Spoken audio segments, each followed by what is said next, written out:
اور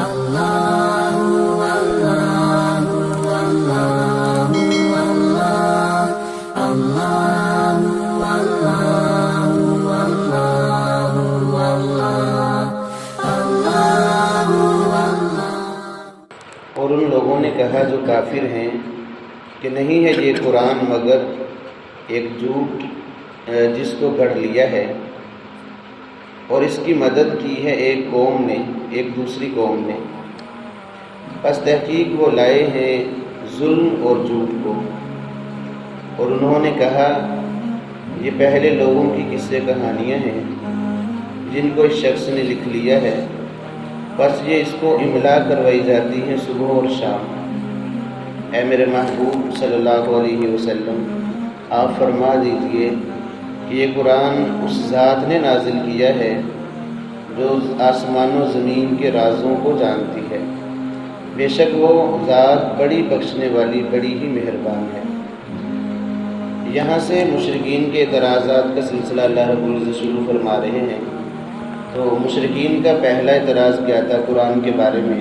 جب اللہ کے نبی صلی اللہ علیہ وسلم ان کو قرآن پڑھ کر سناتے ہیں تو آگے سے کہتے کہ یہ تو بہت بڑا جھوٹ ہے جس کو اپنی طرف سے بنا لیا ہے، نعوذ باللہ من ذالک، اور کہتے کہ اس بات پر کسی قوم نے آپ کی مدد کی ہے، اور فرماتے ہیں کہ یہ پہلے لوگوں کی قصے کہانیاں ہیں جن کو انہوں نے لکھ لیا ہے، صبح و شام لکھوائی جاتی ہیں اور پھر یہ ہمیں آ کر سنا دیتے ہیں۔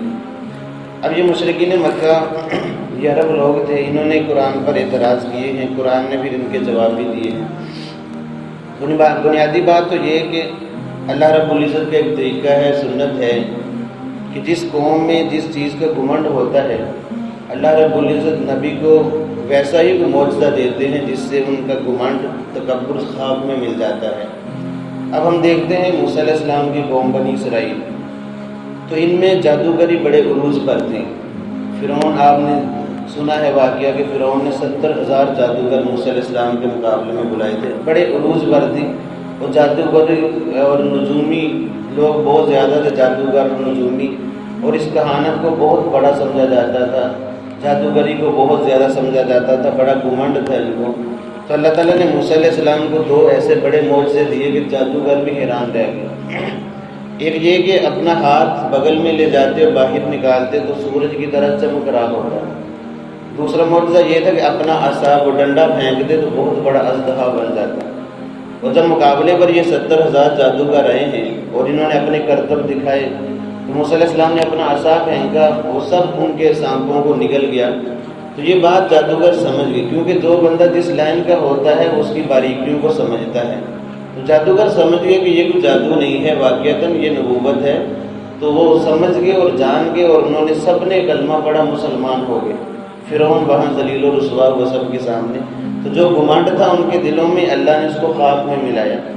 عیسیٰ علیہ السلام کی قوم میں ہم دیکھتے ہیں طب بڑے عروج پر تھی، ڈاکٹری علم میں تھے، بڑے بڑے ماہر طبیب تھے، وہ نبض دیکھ کر بتا دیتے تھے کہ آپ نے کیا کچھ کھایا ہے، اتنا ماہر تھے، اور بڑی تشخیص کرتے امراض کی۔ تو ان کو بڑا گھمنڈ تھا اپنی ڈاکٹری پر، طب پر۔ تو اللہ رب العزت نے عیسیٰ علیہ السلام کو معجزے کیا دیے کہ حضرت عیسیٰ علیہ السلام مردے کو حکم کرتے کن باذن اللہ، اللہ کے حکم سے وہ کھڑا ہو جاتا۔ جو مادر ذات اندھا ہے، نابینا ہے، اس کی آنکھوں پر ہاتھ پھیرتے اس کی بینائی واپس آ جاتی، آنکھیں درست ہو جاتی۔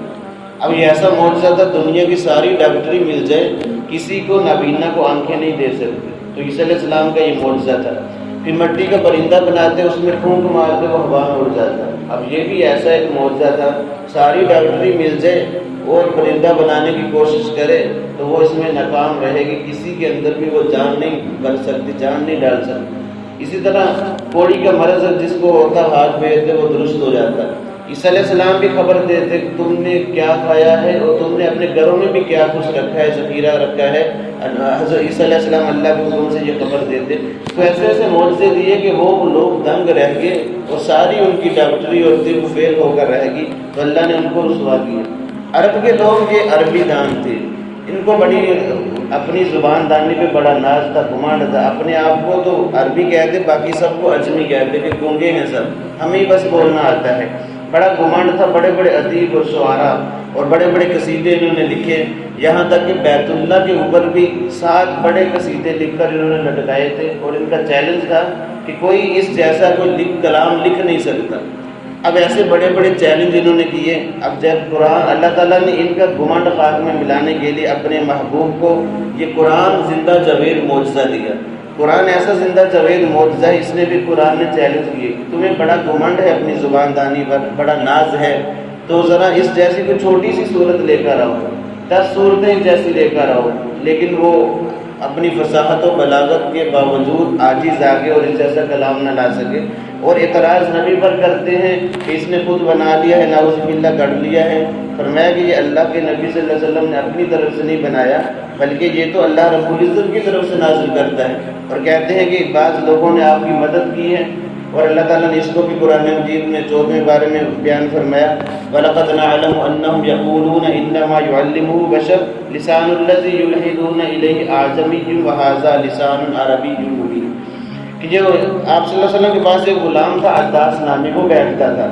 اب یہ لوگ کہتے تھے کہ یہ غلام آپ صلی اللہ علیہ وسلم کو سکھاتا ہے اور آپ ہمیں آ کر بتا دیتے ہیں۔ اور اللہ تعالیٰ فرماتے ہیں کہ جس کی طرف نسبت کر رہے ہو کم از کم کوئی عقل سے تو کام لو، وہ تو اجمی آدمی ہے، وہ تو عربی صحیح طور پر بولنا نہیں جانتا، تو اتنا فصیح و بلیغ کلام وہ کیسے کہہ سکتا ہے؟ تو یہ تو ناممکن ہے کہ اجمی آدمی اتنی فصیح و بلیغ عربی بول سکے۔ یہ تو اللہ کا قرآن ہے اور اللہ رب العزت نے نازل فرمایا ہے، تو یہ کسی کے بس کی بات نہیں ہے۔ تو اس لیے قرآن مجید نے چیلنج کی۔ ویسے بھی ایک عقل کی بات ہے کہ جو آدمی آپ صلی اللہ علیہ وسلم کا بچپن انہوں نے دیکھا، جوانی دیکھی، اور 40 سال کی عمر تک وہ جانتے تھے کہ اللہ کے نبی نے دنیا میں کسی سے لکھنا پڑھنا نہیں سیکھا، وہ نہیں جانتے، امی لقب ہے آپ صلی اللہ علیہ وسلم کا۔ اور یاد رکھیں یہ امی ہونا نبی کے لیے شان کی بات ہے، عزت کی بات ہے کہ دنیا میں کوئی استاد نہیں ہے، استاد اگر ہے تو اللہ رب العزت براہ راست ان کا استاد ہے۔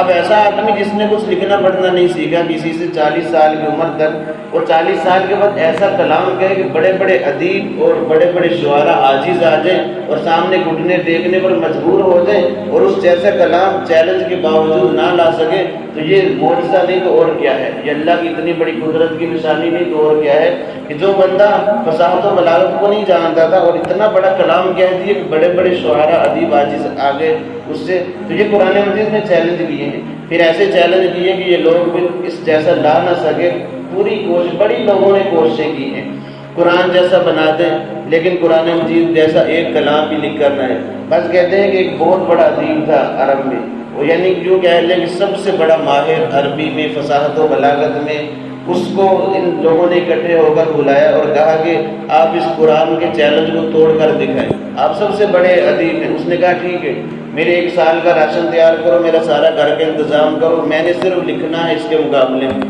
اس نے 1 سال کا ٹائم لیا ان سے اور لکھنے بیٹھ گیا، کاغذ اور سب کچھ لکھتا اور پھاڑ دیتا، جو لکھتا پھاڑ دیتا، کیونکہ اور کوئی فکر نہیں تھی، گھر کا سارا نظام انہوں نے خود سنبھالا، ہر قسم کی فکر سے اس کو آزاد کیا۔ اب اس نے لکھنا شروع کیا، پورا 1 سال لگایا، جو لکھتا پھاڑ دیتا اس کا دل مطمئن نہ ہوتا، کچھ اس نے لکھا کلام اس پر اس کا دل مطمئن تھا۔ اب وہ دکھانے کے لیے گھر سے نکلا، وہ تحریر اس کے ہاتھ میں تھی، تو کیا دیکھتا ہے کہ ایک گلی سے گزر رہا ہے، ایک چھوٹی سی بچی قرآن پڑھ رہی ہے، وقیل یا ارض ابلعی ماءکی ویا سماء اقلعی وغیض الماء وقضی الامر واستوت علی الجودی وقیل بعدا للقوم الظالمین۔ اب یہ آیت جیسے ہی اس کے کانوں میں پڑی، بہت بڑا ادیب تھا، شاعر تھا، جیسے ہی کانوں میں پڑی اور فوراً غش کھا کر گر پڑا، اور جب ہوش آیا تو اس نے اپنی تحریر کو وہیں پھاڑ دیا اور کہنے لگا ایک آیت اتنی شاہکار ہے فصاحت و بلاغت میں، جو میری ساری 100 سال کی محنت کو جس نے ضائع کر دی، پورا قرآن کیسے اس کا مقابلہ؟ اور کہنے لگا کہ میں عاجز ہوں، یہ کوئی انسانی کلام نہیں ہے، میں اس کو نہیں لکھ سکتا، عاجز آ گیا۔ اسی طرح فرماتے ہیں کہ یہ بڑے بڑے قصیدے جب بیت اللہ پر لٹکے ہوئے تھے، چیلنج تھا کہ اس جیسا کلام لے کر آؤ، تو کسی نے سورت کوثر 3 چھوٹی سی آیتیں ہیں، اور ایسی فصاحت و بلاغت ہے سورت میں، ان آیات میں ایسا وزن برقرار اللہ نے رکھا ہے، بالکل تینوں آیتوں کے حروف بالکل سیم ہے، برابر، ایسے جیسے ترازو سے تول کر رکھا ہو۔ کسی نے یہ سورت لکھ کر بیت اللہ کے ساتھ لٹکا دی۔ عرب کا ایک بہت بڑا شاعر آیا، اس نے جب پڑھا انا اعطیناک الکوثر فصلی لربک وانحر ان شانئک هو الابتر، سر پکڑ کے بیٹھ گیا۔ اور پھر سوچ سوچ کر مجبور ہو گیا اور آگے اس نے لکھ دیا ما ھذا قول البشر، یہ کسی انسان کا کلام نہیں ہے، انسان کی بس سے باہر ہے کہ ایسا کوئی کلام کہہ سکے، اور واقعتاً انسان کی جہاں اوقات ہی نہیں ہے اس جیسا کوئی کلام لکھ سکے۔ آج 1400 سال ہو چکے ہیں، لوگوں نے بڑی کوششیں کی، آج بھی مسلمانوں سے زیادہ اس پر تحقیقات غیر مسلم کر رہے ہیں، یہود و نصارہ کر رہے ہیں، محنتیں کر رہے ہیں اس پر، لیکن اس کے باوجود ایک زبر زیر پیش کی غلطی نہیں نکال سکے، اور نہ ہی قیامت تک کوئی غلطی نکال سکے گا۔ ایسا معجز اللہ نے یہ کلام دیا ہے کہ قیامت تک آنے والے سارے ہر قسم کے جیسے جیسے بھی حالات ہوں گے وہ یہ قرآن رہنمائی کرتا چلا جائے گا۔ حالانکہ دنیا کی کوئی بھی اصول کی کتاب ہو وہ چند سال تک چلتی ہے، باقی اصول بدل جاتے ہیں، وہ کتاب کا سارا نظام بدل کر رہ جاتا ہے، کوئی بھی کامیاب نہیں۔ لیکن یہ قرآن واحد کتاب 1400 سال ہو چکے ہیں، آج تک اس کی زبر زیر میں کسی اصول میں کسی بات میں فرق نہیں آیا، اور قیامت تک بھی کوئی فرق نہیں آ سکے گا، نہ ہی اس کی کوئی غلطی نکال سکے گا، کیونکہ یہ وہ زندہ جاوید معجزہ ہے اللہ کے نبی صلی اللہ علیہ وسلم کا کہ جس کی حفاظت کا ذمہ اللہ رب العزت نے خود لیا ہے۔ تو قرآن مجید نے چیلنج کی ان کے جو بکواسات کرتے تھے، یہ تو قصے کہانیاں پہلے لوگوں کی، فرمایا کہ نہیں، بلکہ یہ قرآن ایسی کتاب ہے جس کو ایسی ذات نے نازل کیا ہے جو زمین و آسمان کے رازوں سے بھیدوں سے واقف ہے، لیکن وہ ذات ایسی ذات ہے بڑی بخشنے والی، بڑی مہربان ہے۔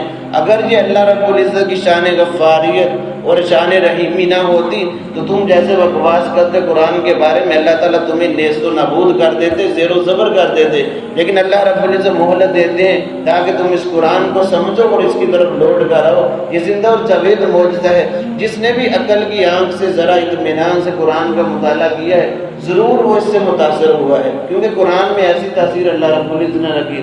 ہم مسلمان بڑے غافل ہیں، ہمیں بھی چاہیے کہ اس قرآن کی طرف آئیں، یہ اللہ کے نبی کا زندہ جاوید معجزہ ہے، اس کو سمجھنے کی کوشش کریں، اس کی تلاوت کریں، سمجھنے کی کوشش کریں، ہمیں پتہ تو ہو کم از کم یہ اللہ کا کلام ہمیں کیا کہہ رہا ہے، کیا ہمیں بتا رہا ہے، تاکہ ہم اس کے مطابق زندگی گزاریں۔ ہمیں چاہیے کہ اپنی اولاد کو قرآن کی تعلیمات کی طرف لے کر آئیں، ہم اوروں کو یونیورسٹی کالجز میں پڑھائیں، سب کچھ پڑھائیں، لیکن قرآن سے دور نہ کریں، قرآن سے محروم نہ کریں۔ ساری صلاحیتیں، سارا پیسہ اور علوم و فنون پر لگ رہا ہے، قرآن کی خاطر ہم نے کیا کیا ہے؟ اگر اللہ نے پوچھ لیا تو کیا ہم جواب دیں گے؟